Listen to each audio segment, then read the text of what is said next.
para não ficar faltando nada. Olha só, primeiro quero lembrar que a gente combinou ontem de falar de um assunto extremamente importante, que é a tomada, né, do Estado pelas empresas. Nossa, parece um filme épico, né? A ideia não é essa, não. A ideia é mais simples do que isso e nem tão dramática e nem tão épica.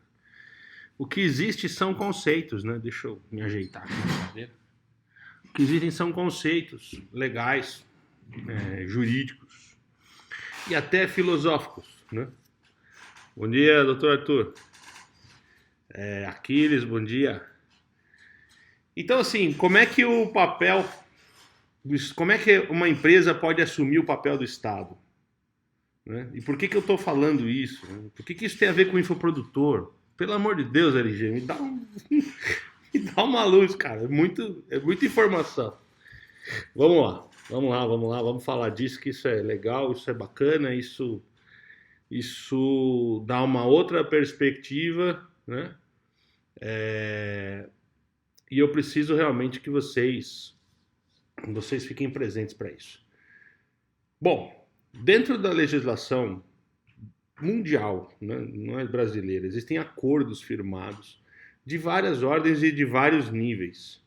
Esses acordos internacionais prezam questões humanitárias, direitos humanos, né, igualdade de condições. E vamos falar basicamente aqui de direitos humanos, não vamos estender isso para outros acordos, não. E aí, claro, fala que as pessoas têm que ter acesso à educação, à saúde, à comida, enfim, os básicos. E o Brasil é signatário desses acordos todos, tá? O Brasil é um país, nesse aspecto, até avançado. Mas o que isso tem a ver com o infoproduto? Calma que eu vou chegar lá. E aí é o seguinte, o Estado tem um papel de Estado, de garantir esses direitos, né? E ele faz isso através da Constituição e firmando esse acordo internacional dos direitos humanos. Então, na hierarquia das leis aqui no Brasil, por exemplo, o primeiro vem nossa Carta Magna e em segundo lugar vem a não é um acordo de direitos humanos, mas eu esqueci agora o nome exato, mas enfim, são as regras dos direitos humanos, na hierarquia depois vem as leis complementares, né? Então, é exatamente isso. Esse acordo de direitos humanos que o Brasil é signatário vem em segundo lugar, logo depois da nossa Constituição, na hierarquia das leis. E por que eu estou falando tudo isso? É muito simples. Porque o Estado tem que garantir isso. Garantir. Né? Simplesmente garantir. Pouco importa em quais termos, de que maneira, o Brasil tem que garantir isso, seja qual for o país que for signatário. E quando o Brasil e outros países signatários garantem isso, então ele diz o seguinte, olha, se porventura alguém quiser fazê-lo, então, por uma troca, né, o Brasil, para poder garantir isso, o que ele faz? Ele cobra tributos, né, para garantir a função do Estado. E ele arrecada tributos. Né? Só que o Brasil chegou num nível de arrecadação de país de primeiro mundo. E o grau de entrega do Brasil para a sociedade, né, fazendo o seu papel de Estado, é pífio. Por quê? Porque tem muita roubalheira, isso já ficou explícito nos últimos anos. Então, do ponto de vista jurídico, já lá nos anos 40, quando criamos lá o nosso Código Tributário Nacional, que ainda é vigente até hoje, grande parte dele, ele disse o seguinte: se alguma empresa fizer alguma função do Estado, e aí a gente vai começar a chegar lá, vai começar a se aproximar agora do negócio do infoproduto. Se alguma empresa chegar lá no papel e começar a desempenhar o papel do Estado, então vamos supor assim, eu tenho uma escola, né, ou tenho um hospital, e eu vou atender X% de pessoas gratuitamente. Eu não tenho nenhum benefício fiscal por isso? Então tem. E é exatamente dentro desse desenho que você pode ser dessa forma, ao mesmo tempo. Pô, mas se eu tenho uma escola técnica de ensinar infoproduto para jovens quererem entrar nesse mercado, isso não tem direito a nada? Então, existem mecanismos de toda a sorte, e eu não tenho como entrar aqui nos detalhes técnicos, que cada caso é um caso. Mas quase todas as atividades são possíveis de migrar, de fazer uma compensação tributária em função disso. Mas como é que isso é feito? Então vamos lá, vamos separar primeiro, segundo e terceiro setor. Gente, deixa antes de mais nada, eu quero deixar aqui os meus mais sinceros agradecimentos a um cara chamado Marcos Rocha, de um instituto chamado Apoio Brasil, que foi o cara que me ensinou tudo isso. Esse cara, para mim, é uma referência mais que nacional, internacional, mundial, em relação ao terceiro setor, né? Porque faz mais de, sei lá, deve fazer uns 10, 15 anos que esse cara implementa esse tipo de projeto, e foi ele quem me ensinou tudo que eu sei sobre o terceiro setor, porque o que eu conhecia era muito pouco, e o que eu conheço hoje, graças a ele, é uma vasta quantidade de informações e possibilidades, e que eu trago aqui para vocês compartilhando. Então, nem ele é o dono disso, né? Ele aprendeu com o Takashi, enfim, e todos nós fomos crescendo junto. Mas as visões de tudo isso são sempre complementares, né? Todos nós inovamos ao enxergar isso. Então, olha que coisa incrível. Quando eu falo no papel do Estado, e aí falamos de arrecadação, né, só recapitulando, o Estado pega isso e desvia um pedaço, desvia não, aloca, né, um pedaço desse dinheiro para a educação, um pedaço para a saúde, e tenta fazer esse dinheiro chegar na ponta. Mas ele não consegue ser tão efetivo, né? E eu estava começando a falar sobre os setores. Então, o primeiro setor é o governo. Então, quando esse dinheiro cai lá, através dos impostos, para o primeiro setor, ele simplesmente cai lá e não necessariamente ele tem a eficácia, né, para os resultados. No Brasil se provou ineficaz. O segundo setor é o setor privado, né, que é quem alimenta, né, em parte, né, ele gera riqueza, e parte dessa riqueza vai para manter o Estado, vai para manter a segurança, manter tudo isso. O terceiro setor é o setor das entidades sem finalidade lucrativa, né? Sem a finalidade, né, do lucro. Mas aí você fala, pô, LG, se eu tenho que migrar para o terceiro setor e a finalidade dela é não ter lucro, você vai dizer para mim que é bom negócio? Calma, eu vou dizer para você que é um ótimo negócio. Mas é um negócio social, né? Então você tem que entender aí primeiro o que teu coração bate, né? Porque tenha certeza que se você só tem interesses mercantis, né, fatalmente isso não vai resolver absolutamente nada. Você não vai conseguir no terceiro setor se realizar, né, sob todos os aspectos. Mas se você tem uma intenção de transformar seu projeto em algo maior, em algo social, usar o marketing social, que é poderosíssimo. A gente aqui no mundo do infoproduto fala muito de prova, né? Prova social, mas que não tem a ver com isso, né? E aí é quando a gente fala em prova, vamos dizer assim, prova de benemerência, vai? Vamos chamar de alguma coisa parecida com isso. Ela é 10 vezes mais poderosa que a prova e a prova social juntas. Tá? Mas vamos lá, isso aí a gente deixa lá para o final, a gente conversa na sequência. Então, quando o Estado não cumpre seu papel no primeiro setor, aí vem o segundo setor, que é o privado, e fala, peraí, aqui eu tenho uma comunidade em torno da minha indústria, e essa comunidade podia ser um celeiro de profissionais para trabalhar aqui para mim. Eu contrato, sei lá, 100 mãos de obras por ano, e eu poderia ter todas essas mãos de obras formadas aqui na minha comunidade, mas eu não tenho uma escola técnica, de repente, aqui que faça isso. E eu sou uma indústria. O que eu faço? Eu crio uma entidade sem fins lucrativos e formo essas pessoas, e parte do meu lucro desse negócio todo, abro isso para outras, então, e parte da arrecadação de tudo isso, eu transformo nisso, e a indústria passa a ser uma atividade secundária dentro do processo, porque aí a escola passa a ser o objetivo, e aí retroalimenta de funcionários.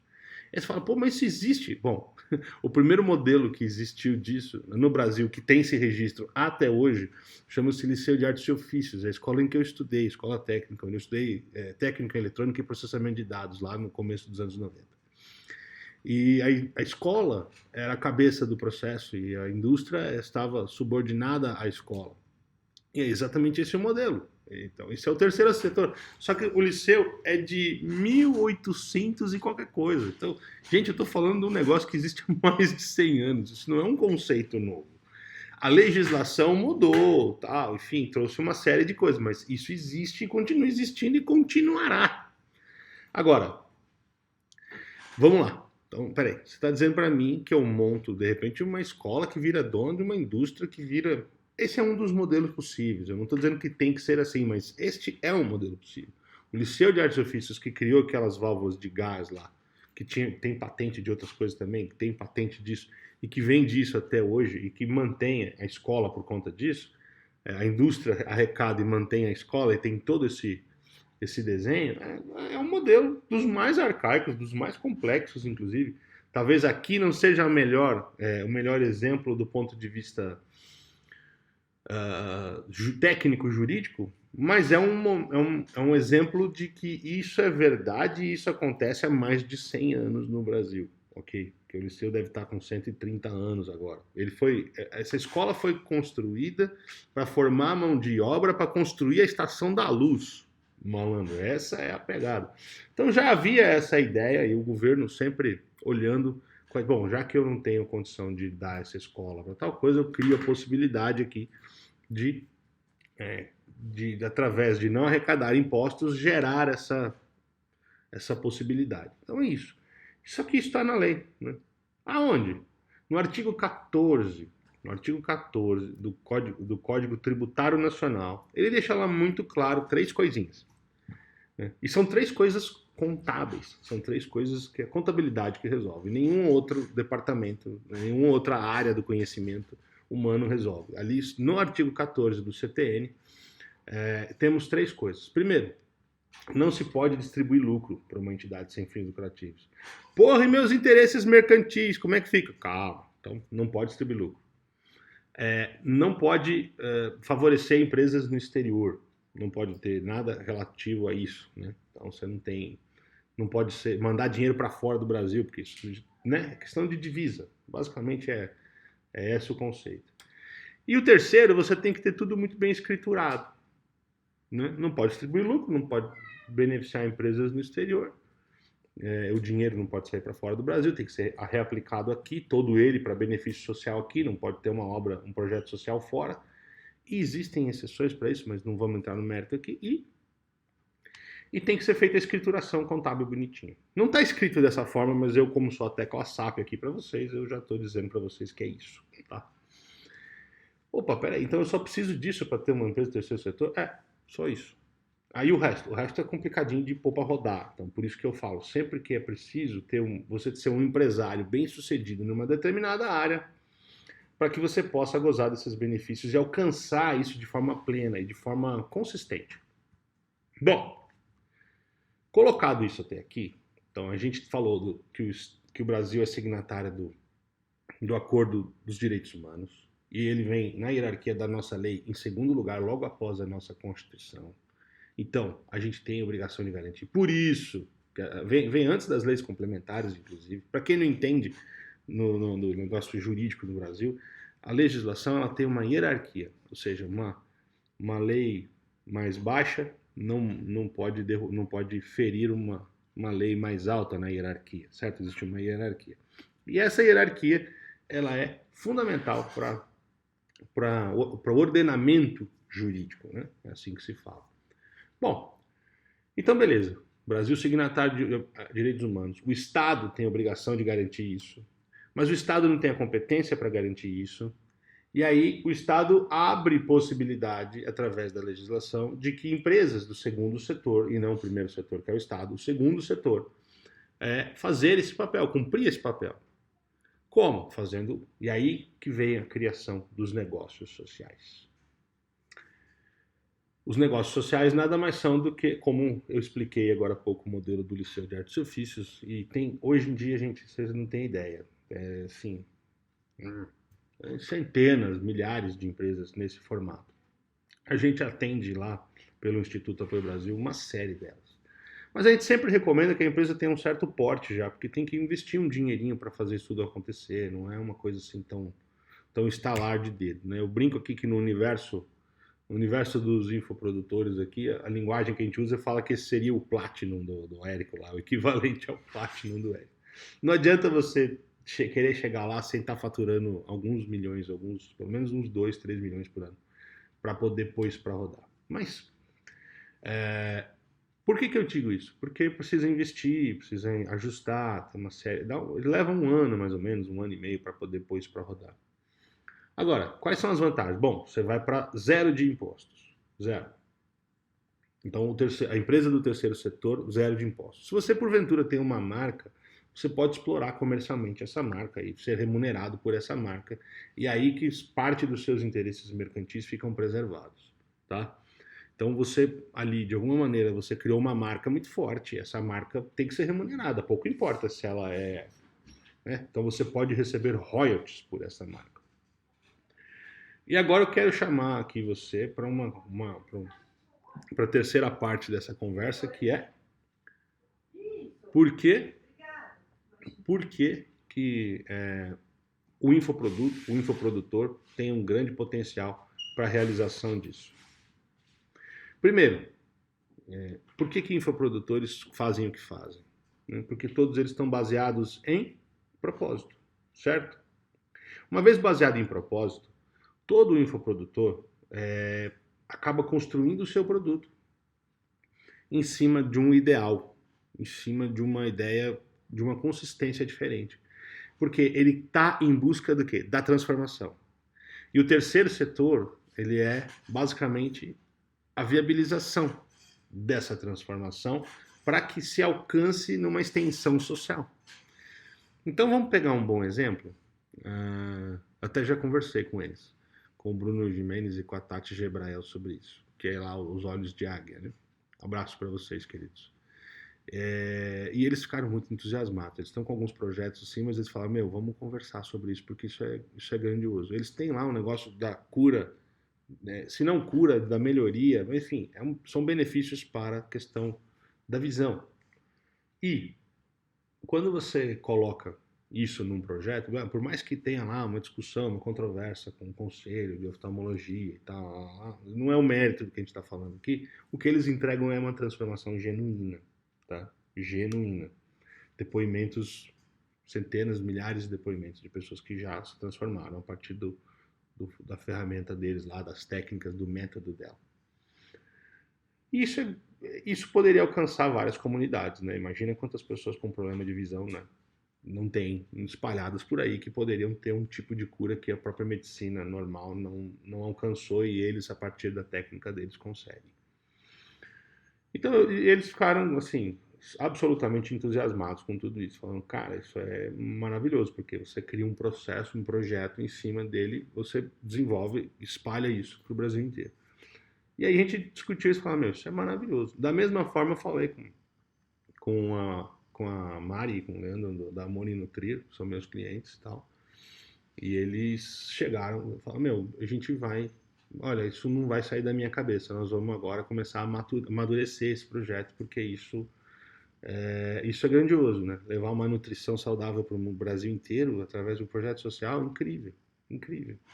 Vamos analisar. E, claro, veio a pandemia, veio tudo isso, a gente falou, vamos estudar isso, vamos conversar melhor para ver como pôr tudo isso em prática, né? Ninguém vai dar uma certeza, mas isso toca o coração do infoprodutor. Todo mundo, quando escuta falar isso é grandioso.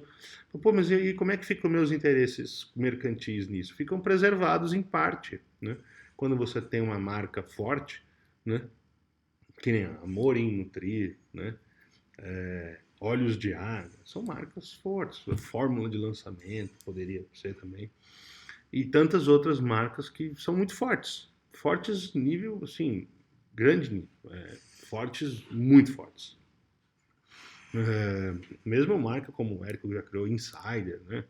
Platinum, essas coisas que ele tem lá, não sei se ele registrou, mas enfim. São marcas que existem, que vão se construindo e elas têm um valor. E por isso você pode cobrar. Então, você tributaria desse bolo todo que você arrecada só um pedaço que seria relativo aos royalties. Agora, como é que implementa isso? Aí vem a parte do que a gente fala sempre, né? No mundo do infoproduto, que são as abdominais, né? E isso, na verdade, você terceiriza. Nós viabilizamos tudo isso, mas não é uma coisa rápida. Exige uma série de regrinhas, estatuto e tal. E aí o pessoal pergunta uma série de outras coisas, do tipo, pô, mas como é que fica essa coisa da sucessão?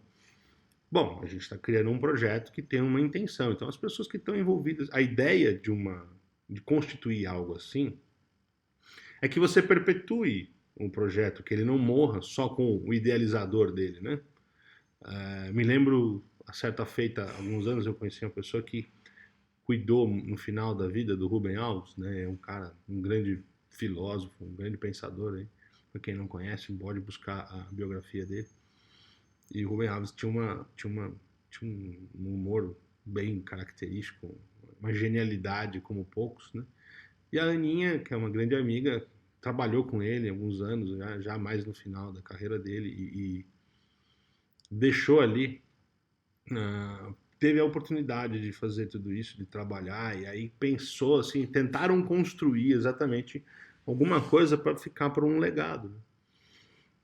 Você vê grandes nomes aí, como Tomi Otaki e outros nomes tal, que poderiam ter mais, ter coisas mais bem preservadas, né?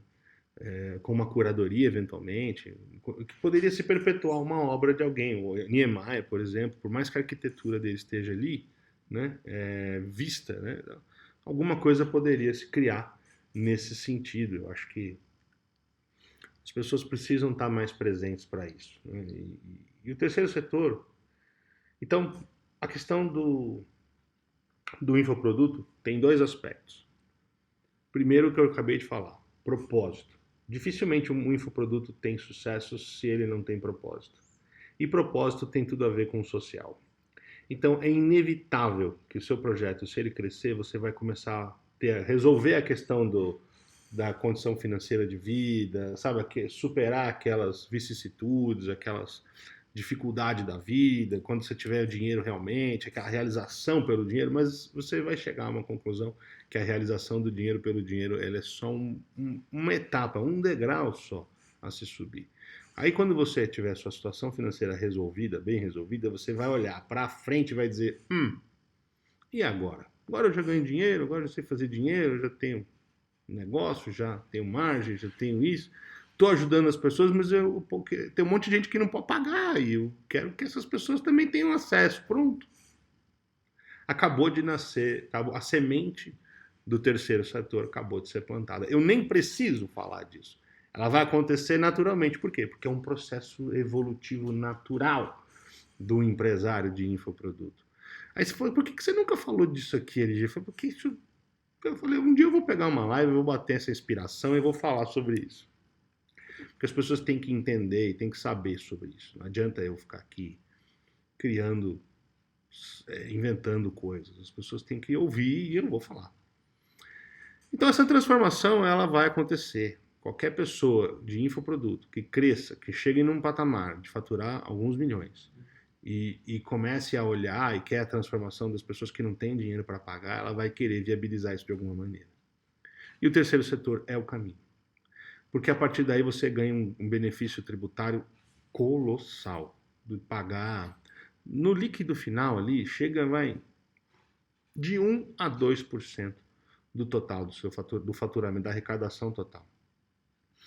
Podendo até ser menos, tá? Tudo varia muito de acordo com o desencaixe aqui das coisas. E aí, acabou, agora o sinal aqui deu problema. Bom, voltou. Olha só, toda essa questão fica bem clara, fica bem presente que ainda assim tem outro bônus mais foda de tudo isso.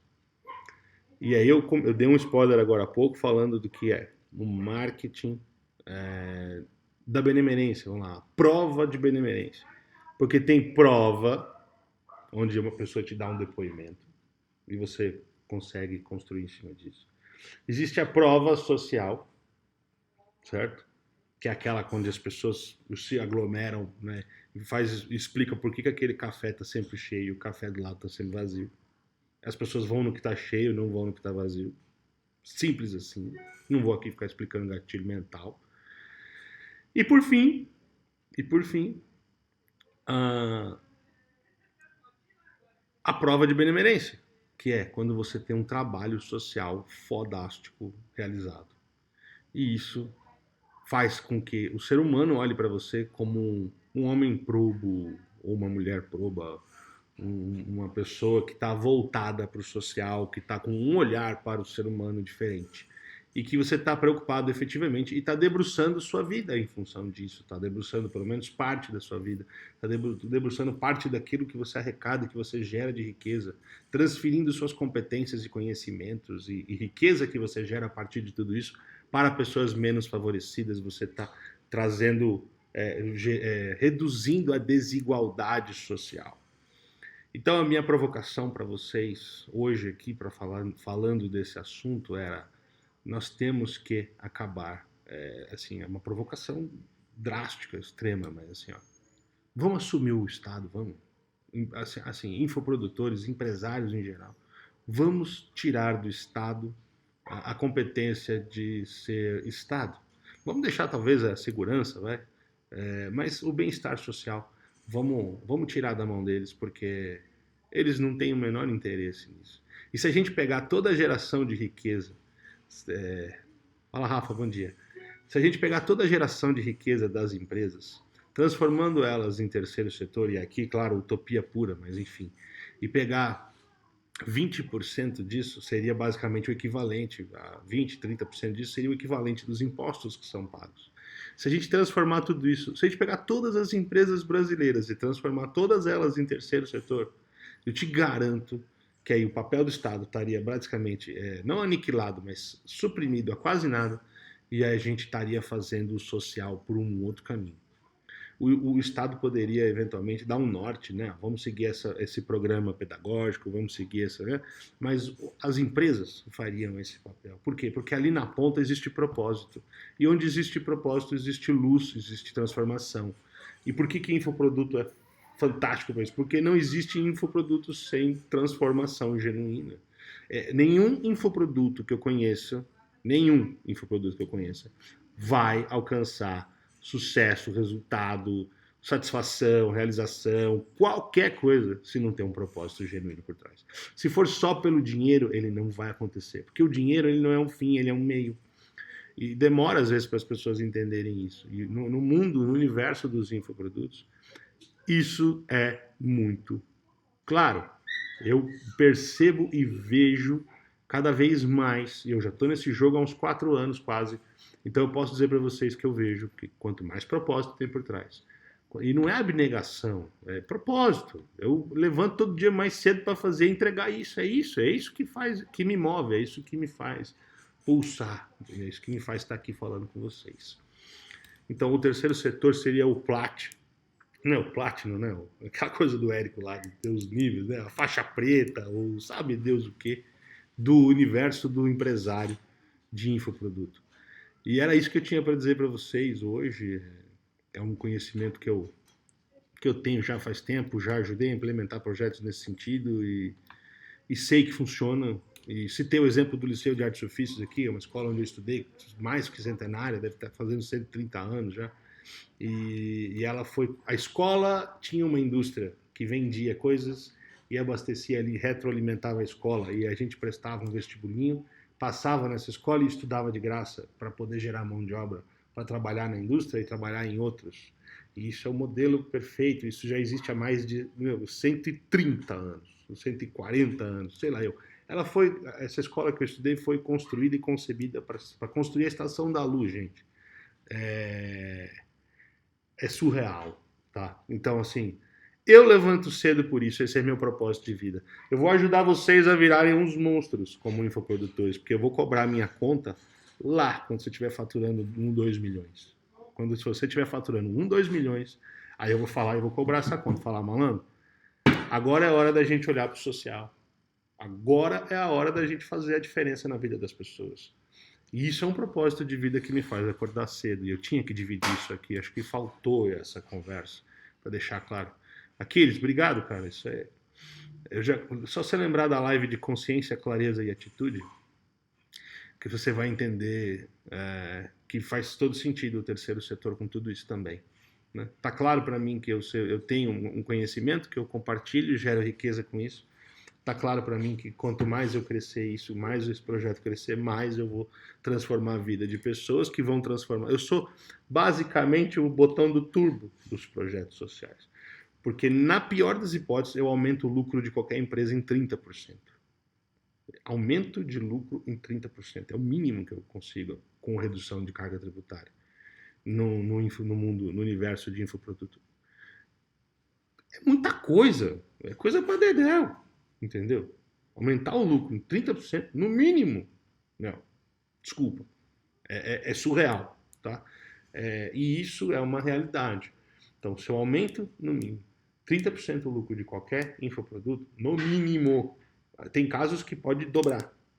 Quanto maior fica, quanto maior fica, maior é a representatividade percentual disso. Porque você vai ficando inchado, tá? Vai tendo mais pessoa, mais custo. Na curva do meio, que é a curva da desgraça de qualquer empresa, né, que começa a ter muito custo, e até você começar a descolar o custo fixo do variável, absorver, né, e ter escala, esse meu conhecimento faz toda a diferença. Tem empresas que conseguem, com isso, dobrar o faturamento fazendo a mesma quantidade de lançamento no ano. E aí, lá na frente, quando a gente conseguir tudo isso, imagina você lá na frente conseguir trazer isso pro social. Aí é foda, aí é surreal. Queridos, eu tenho uma reunião marcada agora às 10. A galera já chegou aqui no estúdio, né? Eles estão acanhadinho ali atrás, escondidinho e tal. É um cara que a gente dá uma mentoria aqui para ele, de infoproduto. É um cara, assim, genuíno do ramo de estética e tal, um cara fantástico. E ele veio aqui gravar umas coisinhas aqui no estúdio, então hoje minha dedicação vai ser para eles. Então eu agradeço demais a presença de você. Obrigado aí, Aquiles. Pode chamar no privado, só mandar um direct que você tem meu acesso, tá aqui todo dia. Obrigado de novo pela companhia de vocês todos, Rafa. Né? Não sei, mais algumas pessoas passaram aqui. E todo dia eu vou estar aqui de manhã no Café com a LG pra gente bater esse papo. Espero que vocês tenham curtido. E amanhã eu vou falar sobre uma parada bem legal, bem diferentona, que é o lance da síndrome do ROI baixo. E vou explicar por que os caras que me seguem não tem nem que se preocupar com esse papo de síndrome de ROI baixo. Isso é bobagem. Tá? Eu já dei um spoiler hoje, mas eu não vou falar o que é, não. Gente, um forte abraço para vocês, tudo de bom. Quem não puder acompanhar no fim de semana, tudo bem, mas eu vou estar aqui de manhã, né? Por volta de 8h30, 9 horas, eu vou estar por aqui pra gente conversar, tá bom? Fiquem atentos aí e a gente se vê. Um forte abraço.